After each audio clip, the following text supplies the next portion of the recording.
Пайгамбарыбыз саллаллаху алейхи вассалам айткан, күндө ким жума күнү жакшылап жуунуп, жакшылап тазаланып, эртерээк келе турган болсо мечитке келип, бекер сөз, бекер иш менен алек болбой, имамга жакыныраак кылып кунт коюп уга турган болсо, билип коюңуз ага канча сооп берилет.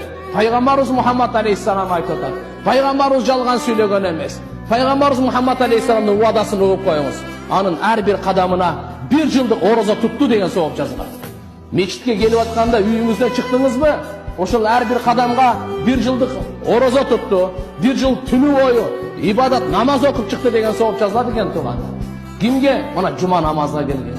Жума намазы менен пешим намазынын айырмасы чоң. Пешим намазда багымдаттан пешимге чейин күнөөлөр кечирилет. Кичинекей күнөөлөр кечирилет. Чоң күнөөлөргө тооба керек. Бирок жуманыкы болсо, наркы жумадан ушу жумага чейинки күнөөлөр кечирилет. Ушунчалык жума намазды Аллах субханаху ва таала сиздерге, биздерге майрам кылып берип атат, агай мусулман бир туугандар.